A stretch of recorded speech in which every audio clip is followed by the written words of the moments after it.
John, you like my office? No, No, I do not. we're at the GM meetings, but we're going to be joined on the show by one of our favorites, Carlos Absolutely. Mendoza, the manager of the New York Mets. Friend of the show, as we like to say, but not only a great guest, he did a fantastic job this year. Certainly a candidate for manager of the year. Fantastic that the Mets got to the final four teams in a transitional year. So he deserves all the credit in the world, and I'm anxious to talk to him about it. We'll certainly talk to him about their great run this season, what the future may hold for him and the Mets. John and I will break down a little bit of the World Series. The Yankees will play hit or error. I'm sure Soto will come up at some point since he is now the World Series of this offseason. We'll do all that and more if you stick with us on the show with Joel Sherman and Jon Heyman. Well, John, if the people who will be watching us on the New York Post YouTube page can enjoy our background, they might be able to guess we're not in prison. We are at the Major League Baseball general managers meeting. The last full day we're doing this. And John, I think the place to start is just to generally talk about the Yankees, the losers of the World Series. Brian Cashman spoke yesterday. We're doing this on Wednesday. He spoke fully to all reporters yesterday. It got a little, not as bad as last year, but I got a little feisty again because someone in this conversation in particular kept asking about the fundamentals of the team. And Brian kept his default position is we were good enough to be there. Like he wanted to go to that. And I understand he's the architect of the team. He made it pretty clear that Aaron Boone is going to be back. Aaron Boone was the overseer of what he created architecture-wise. And I just kept thinking, was there a lesson learned there that you can have it all? That you could hit homers and miss bats? That's fine. But why can't you have the other thing? Why can't you be a good technical baseball team and stress it? He insists that they do.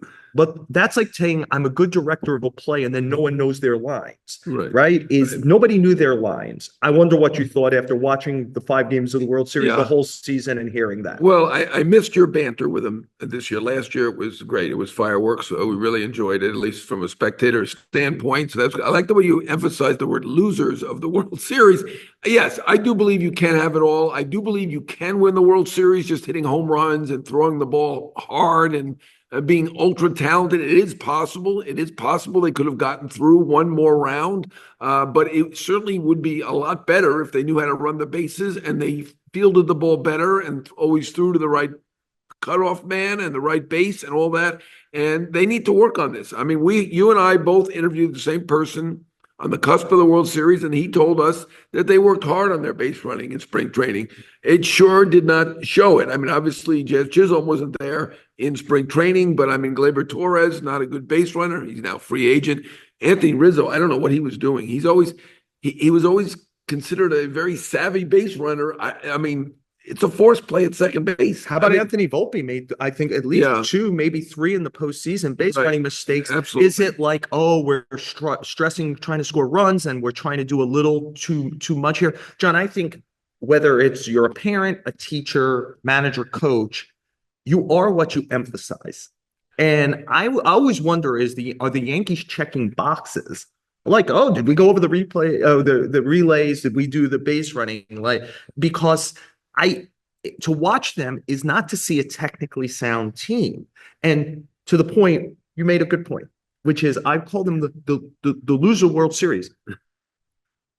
Games 1 and 5 are in their grasp. And we know from even hearing Dave Roberts afterwards what the implication was, because they had to pitch a bullpen game in 4. They could have used better pitchers, but that would have set them up poorly. And Dave Roberts has admitted what it would look like after game 5 going back to Los Angeles. So they were so close. They're in the World Series. If they win the games they have control of, they have a real shot to win the World Series. They were with these mistakes. It does speak to, by the way, Brian Cashman did a great job and his people of putting together the talent for this.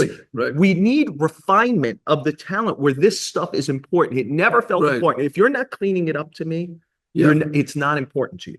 Yeah, I mean, they were not that far away, and I get it. But, I mean, there is a big gap between these two teams. Look, the Dodgers were missing 6 very good to excellent starting pitchers, right? They won it with, I was calling it 2.5 pitchers. Turned out that half pitcher that I was referring to, Buehler, he was better than anybody. I mean, Yamamoto was great too, but they ended up doing it with putting it together with basically three starters.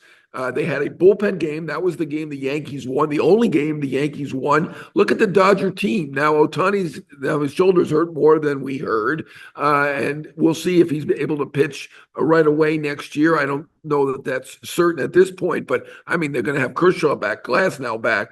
Stone will not be back, but they'll have Gonsolin, they'll have May. There are other guys I'm not even remembering. There is a huge gap right now, I think, between the Dodgers and the Yankees. And I mean, I don't even think the Yankees were the second best team. I thought the Padres were better than the Yankees. Obviously, the Musgrove, the one injury killed them. The Dodgers survived with 5 or 6 starting pitcher injuries. So the Dodgers are in fantastic shape. And I mean, that's the Mets model, and rightfully so. Be like the Dodgers. They are outstanding, and they certainly played a good. Now, they don't have great defenders everywhere either, right? I mean, Muncie's an average defender. They're out there.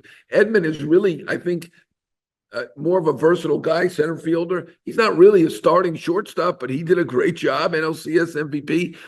Lux seems to be an average second baseman. I mean, Freeman pulls it all together there, and he was healthy for that series, unlike the Mets series. But their defense isn't that great, but it was certainly a lot better than the Yankees. John, to emphasize your point, the Dodgers were vulnerable.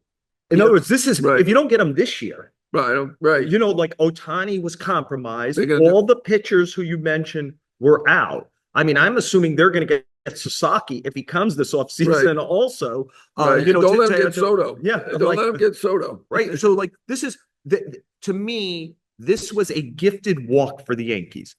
Brian Cashman disagreed with this yesterday when I brought it up also.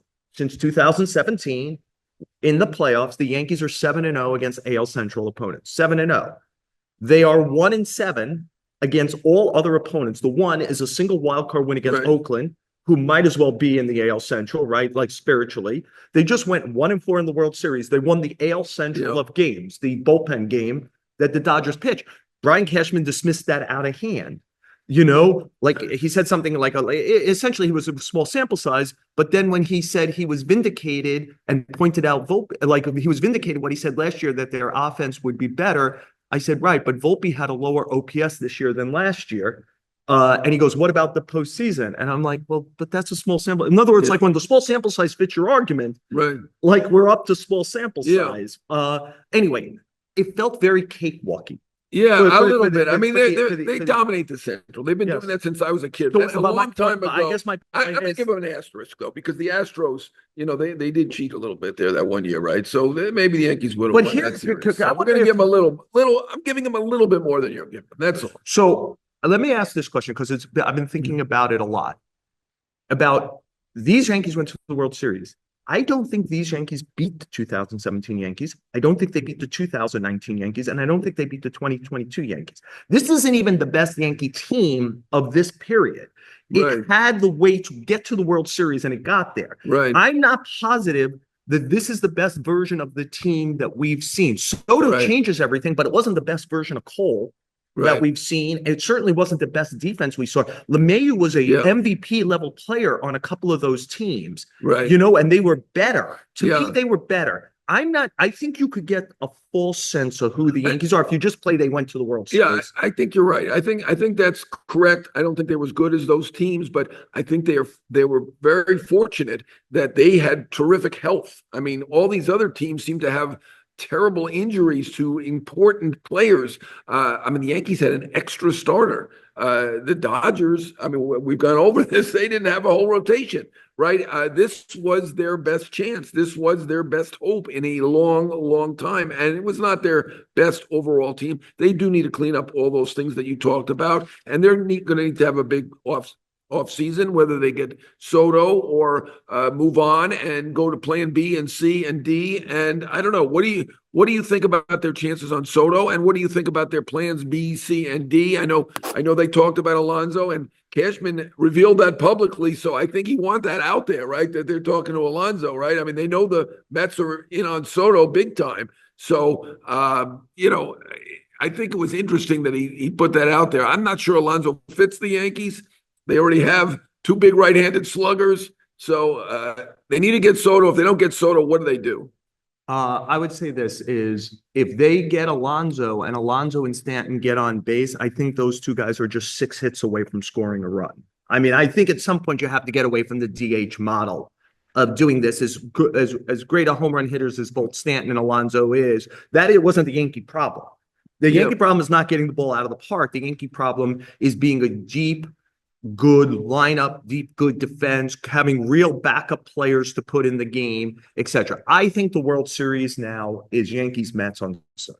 That's the World Series of the offseason. Yeah, it feels that way. But I do hear there are a lot of other teams, and I'm not surprised, right? He's a generational player. Like we just watched Soto play. Yeah. Like we could count on these two hands how many bad at bats that guy has. He's 26. Yeah. He's going to play 26 next year. He's on a Ted Williams trajectory. Everyone should be involved, but Steve Cohen has the most money and the Yankees have the most reason. And so like, can the Dodgers get involved? Can the Giants get involved? Can Boston get involved? Can Washington, Toronto, Washington, like, yes. But I think at the end of the day, the two most motivated teams are going to be the two New York teams. And so my question to you is, do you think the Mets win simply by offering more money?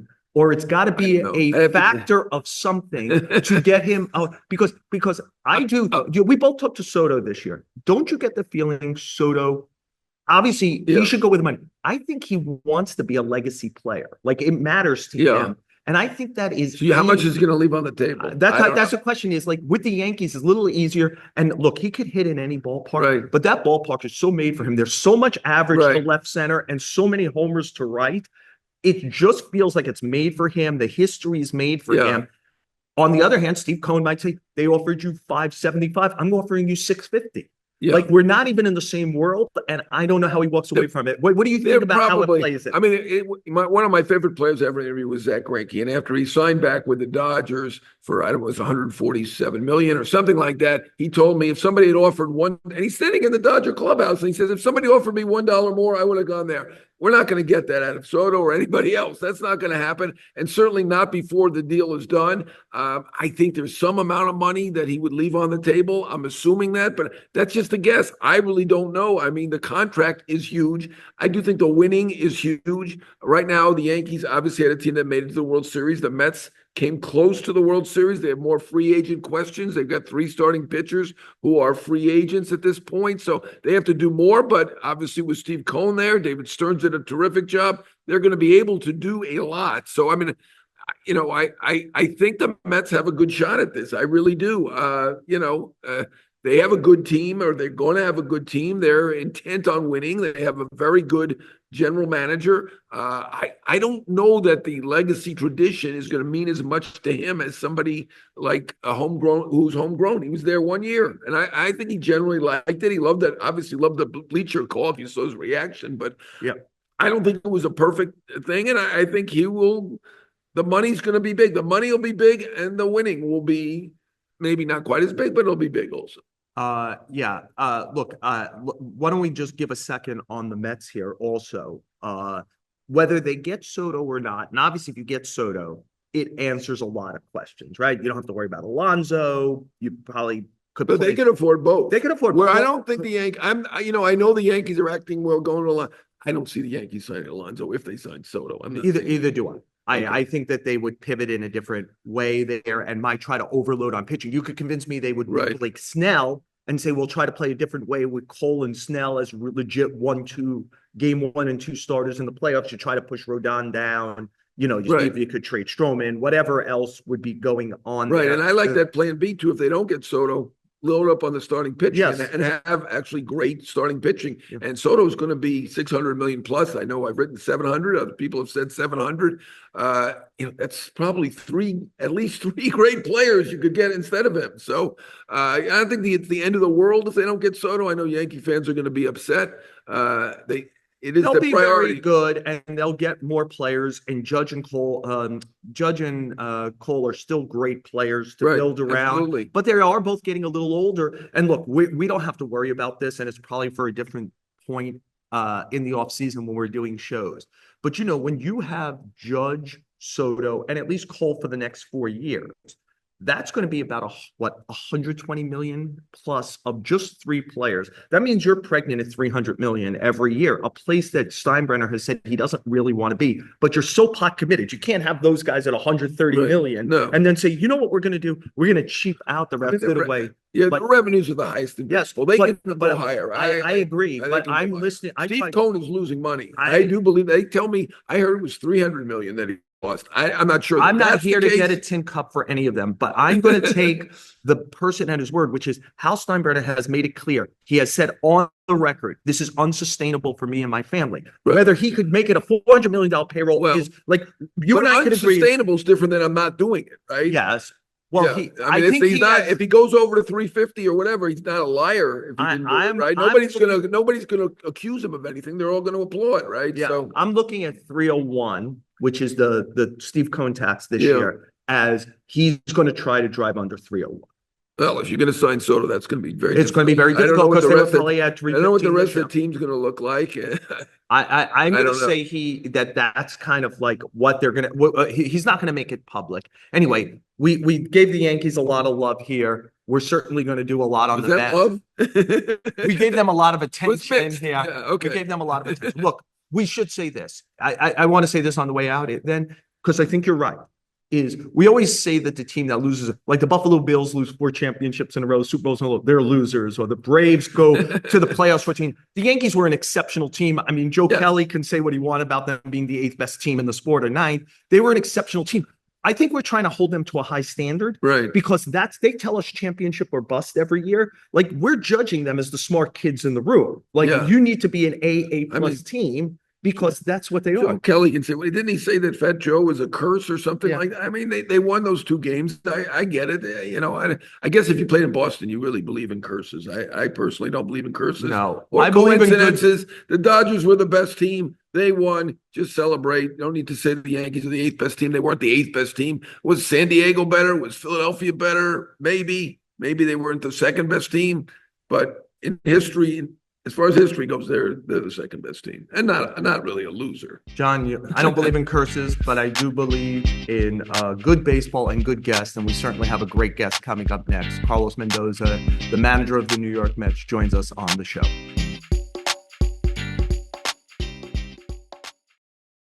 John and I are so happy that we have Carlos Mendoza, the manager of the New York Mets. The Mets went to the National League Championship in Carlos's first year managing the team. He obviously did a great job. And Carlos, I just wonder, as a big picture question, your team is thought of as taking a big step this year, and it obviously did by going to the NLCS, but you are losing a lot of the key players who helped you get there. What do you think is translatable from your first year to the future to make to say that it is a step? Oh, this is something that was firmly established, and I know we could feel good moving forward. Yeah, I think the one thing is the quality of the people that we got in the organization, and a lot of them are gonna be back. I'm not talking about just players, but front office guy, coaching staff, player development. So I think that just creating that foundation on year 1, yes, it was a success. You know, we got deep into to October, but just laying out that foundation, whether it's with process, with people, creating that trust factor among ourselves, I think is a really good start. And now looking at year 2 and beyond, I think we could all say that we are in a better spot overall as an organization. Whether last year we were just trying to get to know each other, but now after, like I said, year 1, just having that foundation, we could talk about culture or whatever we want to call it. I think just we're in a good spot right now. Carlos, congratulations on your fantastic year, and thanks again for joining us. I think you're a friend of the show at this point, so we really appreciate that. I wanted to ask you, going into the season, David Stearns had told me, we report St. Lucie, that he thought this was a playoff caliber team. He was, in the vast minority. What did you think in spring training, and then when you began 0-5, and then you got to 22-33? Did you really still believe that this was a playoff caliber team? Yeah, 100%. I knew obviously we were better than, forget about the 0 and 5. You at some point throughout the year, you're gonna lose five, you're gonna lose six. That's part of it, right? That happened to us in the first 5 games of the season, right? But then when you get down to, I think it was 11 under by the end of May. And then you continue to look around and you're like, we still got really good players here. They haven't performed, but at some point, it's gonna click. But I'm gonna go back to your question. Spring training, talking to David, I knew we had a really good team. Yes, a lot of things needed to go our way. Health being number one, and every team can say the same thing, right? You have to stay healthy, and for the most part, our starts stay healthy. Um, we lost a couple of pieces throughout the year. Obviously, first week we lost Senga, and that for me was like, okay, I know we have a good team, but now we're gonna be without our number one. So how are we going to piece it together, right? But the whole time, I knew we had a good team. I knew we had really good players. We didn't play well out of the gate, but you know, I knew we were going to compete, and sure enough, we were able to turn it around. Players just started playing better, and we ended up having the season we had. But I knew I always stay positive. Davies always believe, and same thing with the coaches and the players, and they kind of click and they went with it. You mentioned a name there, so I might as well go, which is Senga. You're going to need starting pitching this offseason, at least two, maybe more. It is not as dire if Senga is 2023 Senga. You didn't really get to see that pitcher this year. Who do you think you have going forward in 2025 in Kodai Senga? Well, it was a hard year for him. It was tough, and he wanted to be out there with the guys, and for one thing or another, he just couldn't do it. You're right. I only saw a guy that pitched, I think it was 5 innings against the Braves, and he was pretty good, by the way, but then he went down again. But look, he's a big piece, a big part of this team moving forward. He's a big part of the rotation. Obviously, this is a guy that we're going to keep a close eye on during the offseason, especially when he's in Japan, and making sure that he's following his routines and his program, and he's continue to throw and things like that. So when he does report to spring training, he's in a better spot.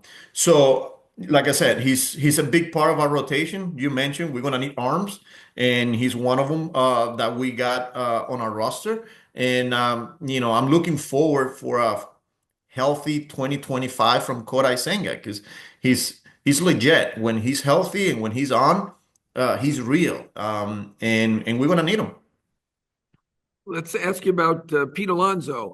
Regular season didn't really come up with the big hits. He was fantastic in October, one of the biggest hits in franchise history against Devin Williams. What do you think? Is he going to be a Met or not a Met? Oh, that's up to David and Or do I get to be a Met? but look, for me, it was an honor, a privilege to be able to write his name in the lineup day in and day out. This is a guy that posts. This is a guy that wants to be there in the lineup. He wants to win, and he has fun doing it. He's a professional. Like I said, it made my job a lot easier when, and not only Pete, with a lot of the guys that we'd had, who's playing first base, who's playing shortstop. Like, it's easy for you as a manager to put together a lineup when you can count on those guys. It doesn't. There was a lot of days where whether he was under the weather or and he wanted to be there. There were days where it's like, Pete, you cannot go, and and it's like, yeah, I'm going there. So I'm playing, and that says a lot about Pete. So special player, special guy. Obviously, like you mentioned, I still see it as he had a really good year. And then when you look at the playoff and that big swing, that big hammer against the Brewers, I was proud of him. And look, we'll see what happens here in free agency. But love Pete. And like I said, let's see what happens here. Carlos, you mentioned guys whose names you wrote in the lineup every day, and Lindor and Alonso. Starting in mid-May, and really when you guys began to play well, you started to put Mark Vientos' name in the lineup every day at third base. Make a case, because I'm sure you want to make it. Why was this just not a fluky first year, but he is going to be a middle of the order force for you? And do you think it will be at third base or first base moving forward? Yeah, look, I think I look at a lot of about the makeup. This is a guy, how a player is going to react when they're going through slumps, when it's hard for them, especially in New York, where it gets loud, and there's high expectations. And the way he handled those moments when he went through stretches where it was hard for him, where it was a seven game span, 10 a week where he wasn't getting results. I was just watching. I wanted to see how he was going to handle it, how he was going to react to it. Is he panicking? Is he backing down his work? And I saw a guy that very positive, believe in himself, and that for me that's pretty telling. That a guy. We could talk about all the tools and all this and that. It's just how you're gonna how you how you gonna handle adversity, and the way he did it, it says a lot to me. His ability to make adjustments from pitch to pitch, from at bat to at bat, from game to game, and we saw it in the playoff. You're facing in the playoff elite pitching, and he was right there in the middle of our lineup, and that for me, is a sign of a guy that he's going to be a really good hitter in this league for a long time. Um, and then when it comes down to his defense, that was the biggest questions when I first got the job and going into spring training. Can this guy play third base? And I was amazed. I got to give him credit, and a lot of people in player development that help him, got to that point. And Mike Sarbo at the big league level, this guy can play third base. I know the numbers might say differently because of the range and these, but if the ball's hit at him, or if he could get to the baseball, he's gonna make that play. He's got a really good internal clock. Uh, he's got a really good arm. He's accurate. Good hands. Good awareness of the game. So I will be comfortable with him playing third base. Again, we'll see what happens in the offseason, but this is a special player, a young player that we can count on moving forward. And I'm excited to continue to watch him. Look, I've got to ask you about another hitter. It's the elephant in the room. It's the elephant in every room in baseball right now. Any thoughts on Juan Soto? A really good player. Thank you, Carlos. Special player, man. Watching him from afar for years. Not only this year, but for years. Special hitter, special talent, and he puts himself in a really good position. So we'll see what happens here. Well, if we're going to do elephants in the room, I'll go with my elephant in the room, Carlos. We did a segment before you. We opened it up about the Yankees, the World Series, some of the stuff Brian Cashman said. You were there for a very long time. You were the bench coach with Aaron Boone. There were real questions by the all season and certainly by the end about their fundamentals and how much they actually care about stressing them. How much do the Yankees, when you were there, care? Like, clearly they're getting talent. Clearly we're talking about guys who can miss bats, who are pitching, guys who can hit with exit velocity. Is the same emphasis put on with the New York Yankees on playing baseball well day to day? 100%. When I was there, the year that I was there at the big league level, and I'm gonna go back in my years in the minor leagues. It was fundamentals after fundamentals. And when I was part of Boone's coaching staff, that was the case as well.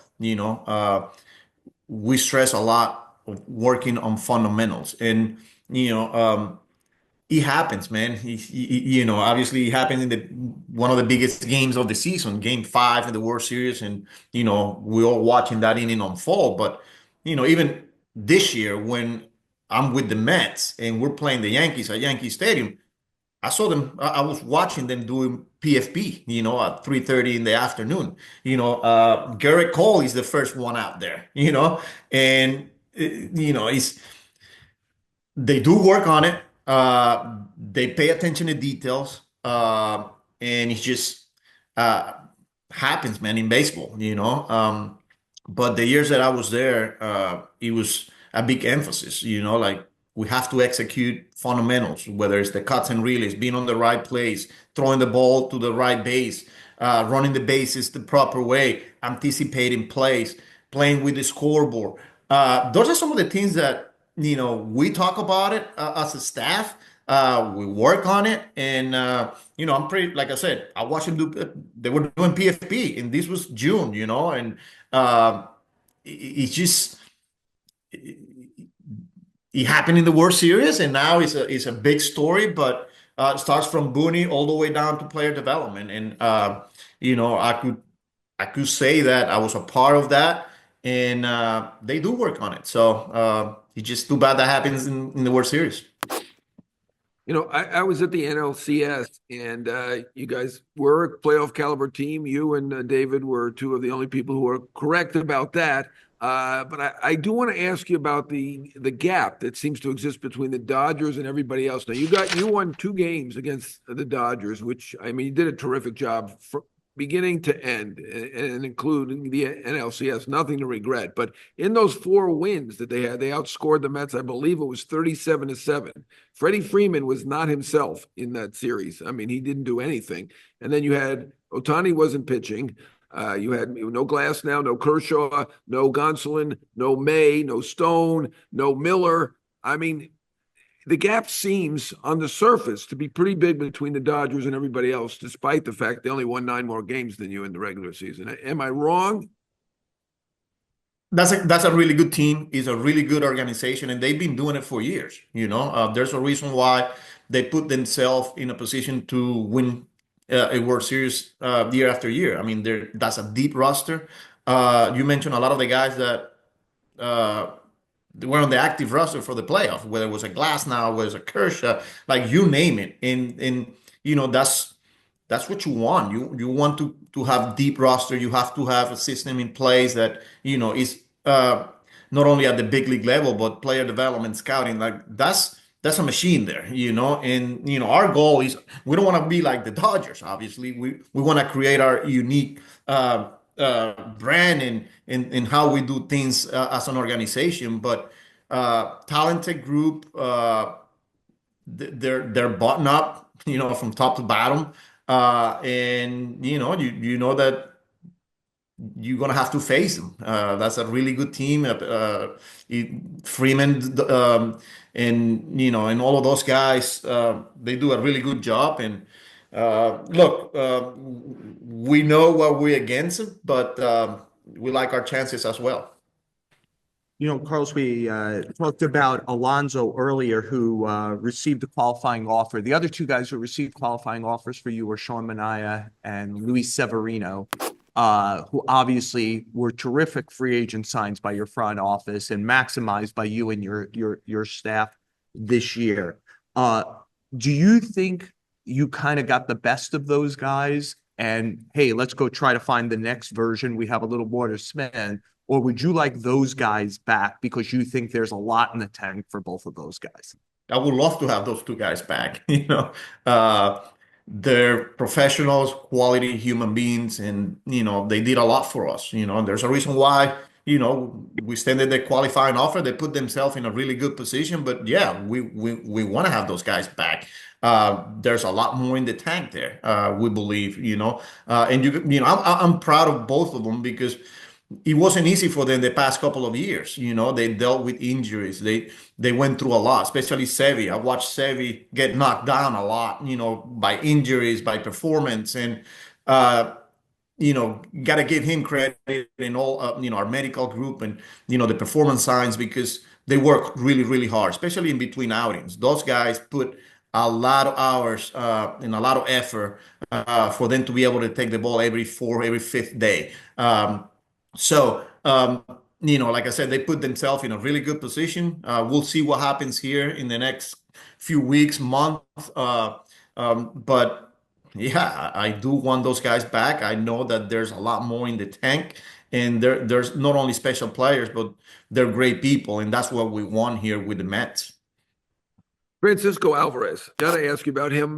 This has become a very Mets-centric show. You guys are very cooperative, and we have Mets guests all the time. And last week, Harrison Bader said that he was his favorite player on the team. He certainly got a tremendous amount of talent. And I realize he's only 21 or 22 years old, so maybe I'm being ultra difficult about this, but he doesn't feel like a complete player at this point. What do you think? What do you think the potential is of Francisco Alvarez, and are we going to see that soon? Well, there's a lot of potential there, and I think this year was a, a learning experience for him. The fact that he was able to play in October and lead a pitching staff and prepare. And these guys got a lot on their plates, man. These guys, there's a lot of information. How you're going to attack a lineup, how you're going to pitch to different guys. And then on top of that, you got to hit. You got to go through scouting report and you're facing elite pitching. And for, you're just 22 years old. And he's doing that. His ability to lead the pitching staff, his ability to communicate, his ability to make adjustments and read swings, and just having an awareness of the situation of the game and who's going to beat you, who's not going to beat me. It's not easy to do it. And he's got that. He's gifted in that regard, and he's not afraid to speak up when he needs to.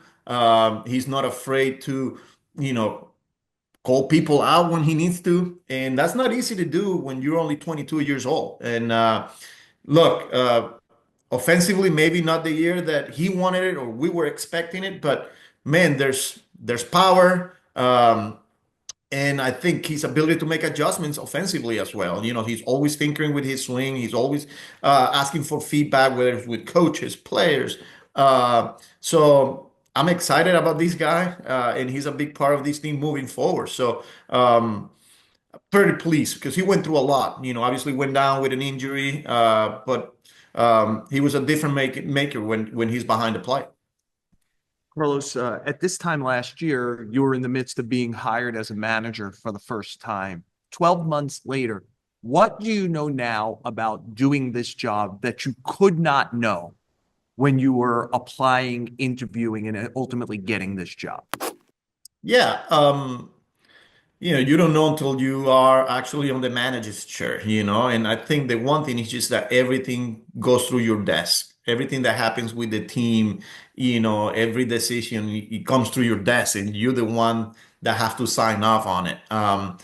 It's just learning about people, learning about personals, and just calling the shots in real time. As a bench coach, you could provide all the suggestions and ideas and all that, but you're not the one making the last call and then having to answer those, after the game. Why did you do this? Why this? Why that? I think that's the biggest thing. That when you're sitting here in this chair, like, you're responsible for the team. You're the face of the franchise. You're talking to the media before and after, and I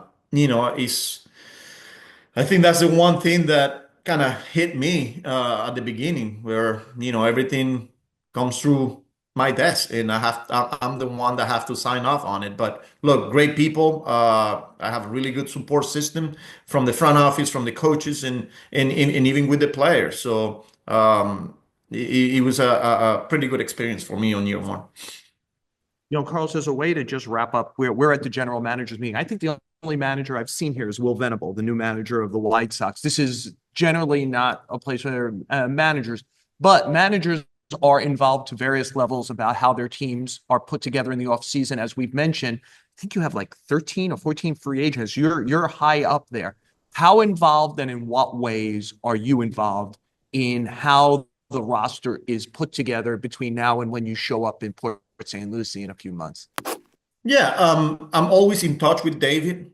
He's always keeping me in the loop. And if a player's name comes up, and he will reach out and see if I got some information on players, and that's the beauty of, and I want to say a blessing working with David, because the communication, he's always keeping me in the loop. He's always keeping me involved, asking my opinion, but look, I also respect that. That's part of it. That's his job, right? My job is to manage the team, but this time of the year when, especially it's so early now in free agency, and this is the first time we're doing it we're doing this together. Because you said last year around this time I was getting tired, and we were trying to get to know the organization and things like that. Now it's like, okay, we got to put together a roster, and like you say, we're losing a lot of players, or a lot of players became free agents. So hopefully we get a lot of them back. Um, but as far as our communication and how much I'm involved, I'm talking a lot to David, and whether it's Eduardo or some of the front office people that are helping David as well. So it's fun, and I just appreciate the fact that it's a fluid conversation, and it's an ongoing thing day in and day out. I had one more question. Jose Iglesias, what did he mean for the team on and off the field? Personally, the song is fine, but I don't think that the OMG song or the Grimace had any effect on the team whatsoever. But for the fans, maybe you disagree. Did that help the team as well? You can talk about certainly how he helped the team on the field, but what did you think about off the field as well? Yeah, I don't, the song is great, but I think it's just his personality, steady. He's a baseball player, this is a guy that knows how to play baseball, and I'm talking about throwing the ball to right base, running the bases the right way, putting the ball in play, going the other way, moving the runner over when you need to. Those are some of the things that Jose Iglesias does. And he plays baseball, and he likes to have fun, but he also, is business like when, hey, we got to turn it up here. And he was a big piece, one of the big reasons that we have that turnaround when he joined that team, and start pushing some of the other guys. Guys started talking about the game after the game, and some of the things that we did well, and what are some of the things that we need to improve on. There was a lot of conversations behind the scenes that were started by Jose Iglesias. Great guy, great person, really good player, and he was huge for us. So, and I'm proud of him because he went through a lot as well. This is a guy that was out of baseball last year, and spring training. I'm telling him that he's not making the team. You got to go back to AAA. He could have go home. He could have just said, "Hey, man, I'm done. I got my 10 years or whatever. I have a pretty good career." And he was like, "What do I need to do to get back up here?" And he went to AAA, did it, put himself in a position, got the call, and the rest is history.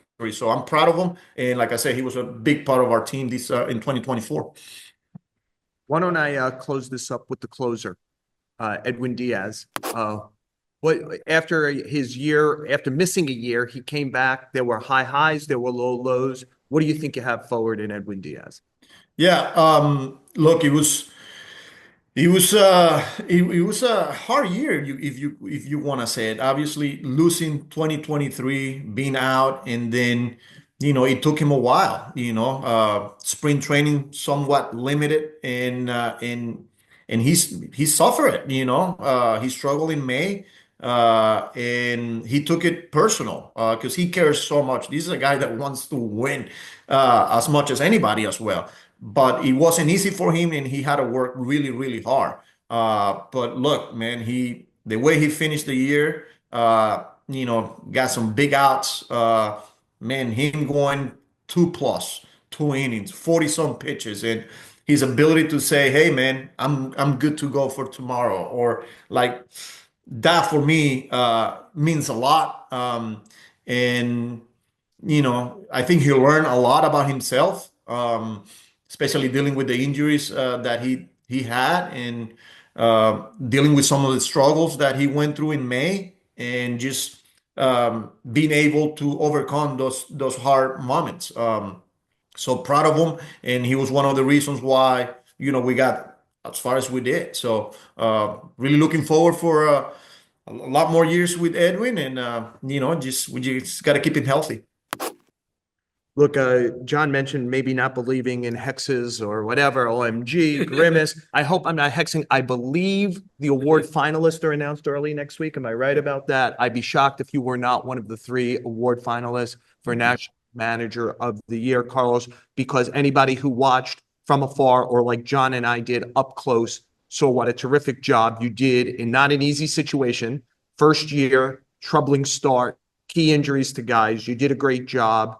You handled it spectacularly, and we always appreciate you joining us on the show. Thanks, Joel. Appreciate it. Thanks, John. Thank you, All Carlos. right. We'll see you soon. All the Thanks a lot. best. See you guys.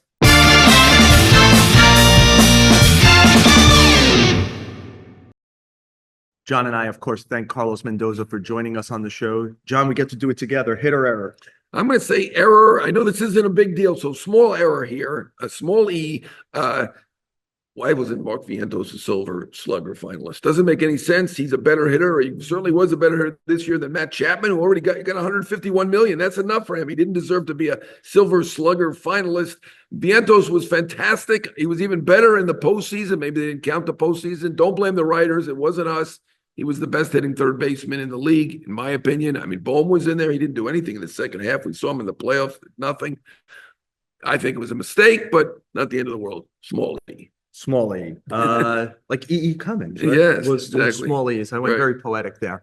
I'm going to give a hit to the Yankees. We began the show in one place with the Yankees. I will say that they hung tough on the Cole thing, and they probably understood pretty well that Cole didn't and his family didn't want to go anyplace. This is the place for him. That maybe they could revisit something, especially if it drives down the luxury tax value at a later date, but they held it the 144. You know, I'm not used to Scott Boras clients having 4-year, $144 million contracts, opting out and coming back for 4 years at $144 million. No. That usually doesn't work that way. Like when A-Rod opted out from the Yankees, he went for he got more. The Yankees, by the way, it's lost the time. They had about $30 million still coming from the Rangers for that trade. Right. They lost that also. They said they never go back to A-Rod. They went crawling back to A-Rod and they signed him. In this case, they held tough. Yeah. I wonder, look, just to say it out loud, I wonder if it emboldened them to say, you know what? If Steve Cohen wants to bid to a certain number, we're going to lose. So we're going to give a number to Juan Soto that we think is our maximum number and hold tough. I think that they would probably lose in that situation. Yeah. But I wonder if this makes them say with another Scott Boras client, hey, like we can't go back and forth because Steve Cohen is always going to say more. If we say 575, he'll say 600. If we say 625, he'll say 650. So we're going to say our number. And you either want to play here or not. Well, I think they always draw the line. They did that with Yamamoto. I think they'll do that with Soto. Will they go over the line a little bit? Yeah, I think they'll go over a little bit. Will they go way over? I doubt it because they are very aware of where their line is and what they want to do with their budget. So I get that. Yeah, that opt-out has been unbelievable for Boras and other agents. I mean, starting with A-Rod, but everybody, Rodon, I mean, he turned that into what, 160 something $million. I mean, Nick Martinez. Right? I mean, there's so many of these guys have turned that opt-out into something. The thing that seems like both sides are lamenting a little is that Hal and Garrett Cole didn't just talk about it beforehand and discuss it. And I think I heard this from both sides. Why didn't they do it? Because they have a very good relationship, right? I mean, Hal is very close now with Garrett Cole and with Aaron Judge, and they talk to each other all the time. Now, maybe the fact that they lost the World Series the way they did it, with that play at first base, maybe they didn't want to even talk about anything for a little while, but it could have been avoided. In this case, I mean, it's really no harm, no foul. Like Cole didn't lose anything by it. The Yankees made him whole, at least. It was just a waste of a couple of days, I guess. But yeah, I mean, ultimately they made the right decision and not just giving into that 36 million, I think, right? Unless Cole is fantastic for the next 4 years, right? Then they may end up regretting not giving him that. It's possible. It's possible. If they regret it in 2029, we'll be. Hopefully, we won't be doing it. No, hopefully we will be doing the show. Hopefully, Tommy Hogan, our producer, will be with us, who helps us every week. Hopefully, there'll be something better than even the New York Post YouTube page where you could watch us. But for now, that's where you could watch us: Apple, Spotify, wherever you listen to a podcast, rate and review us. And John and I are going to finish up our work here at the GM meetings, get back home, but we'll keep doing shows all winter if you stick with us on the show with Joel, Sherman, and Jon Heyman.